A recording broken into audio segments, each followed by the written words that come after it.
Hello Titians. Today's movie is Razakar directed by యాటా Satyanarayana. ఇనీషియల్‌గా మన history గురించి బాగా రీసెర్చ్ చేసి తీసిన సినిమా అని రోలింగ్ టైటిల్స్ దగ్గర అర్థమవుతుంది. ప్రెజెంట్ హైదరాబాద్‌ని వేరు వేరు టైమ్స్‌లో ఏ ప్రభువులు ఏ పర్పస్‌తో పాలించారు అని క్లియర్‌గా వాయిస్ ఓవర్‌తో చూపించారు.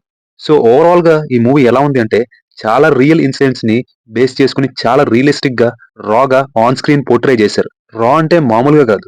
స్పైన్ చిల్లింగ్ అండ్ బ్రూటల్‌గా చూపించారు. పోస్ట్ ఇండిపెండెన్స్ టైంలో రజాకర్లు హిందువుల మీద చేసిన ఆపరేషన్‌ని చూడలేక ఇబ్బంది పడేలా ఉంటాయి కొన్ని సీక్వెన్సెస్ అయితే. సో సెన్సిటివ్ పీపుల్ అయితే ఖచ్చితంగా డిస్కంఫర్ట్ ఫీల్ అవుతారు. పాట్రియాటిక్ మూవీస్‌ని ఇష్టపడే వాళ్ళకి you should not miss this one. మన హిస్టరీ గురించి చాలా మైన్యూట్ డీటెయిల్స్ బాగా చూపించారు.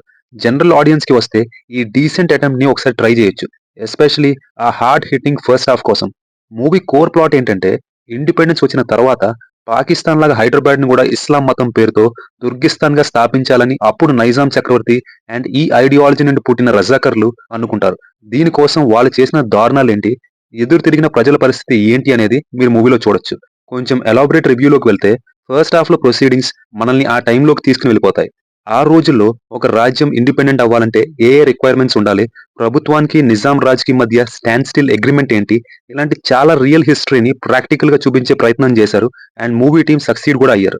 ముందే చెప్పినట్టు ఈ బ్యాక్ డ్రాప్ తో వచ్చే ఆపరేషన్ సీన్స్ చాలా బ్రూటల్ గా రాగా ఉంటాయి. లైక్ 1000 మందిని ఒక చెట్టుకి ఉరివేయడం, తబ్లీగ్ ఫర్మానా పేరుతో బలవంతంగా మత మార్పిడి చేయడం, ఆడవాళ్ళని నగ్నంగా బ్రతుకమ్మ ఆడించడం, లిటరలీ మూవీలో రజాకర్లు అణిచివేయడం కళ్ళకి కట్టినట్టు చాలా రియలిస్టిక్ గా చూపించారు.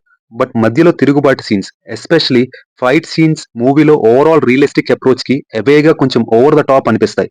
మూవీలో enough historical connect and emotional connect create చేసేసారు ఆల్రెడీ.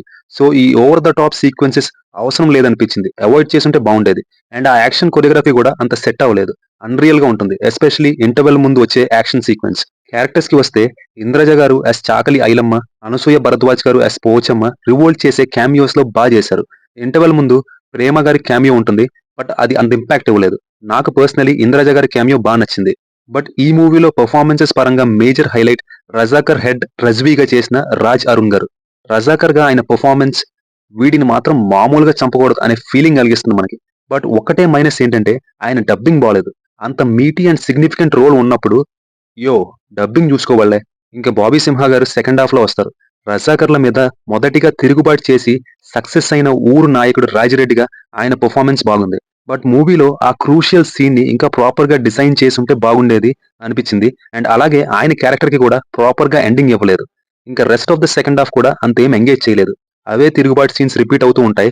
క్లైమాక్స్ లో సర్దార్ వల్లభాయ్ పటేల్ గారు పోలో యాక్ట్ ఎన్ఫోర్స్ చేసి మిలిటరీని దింపే క్రూషియల్ డెసిషన్, ఆ డీటెయిలింగ్ బాగుంది.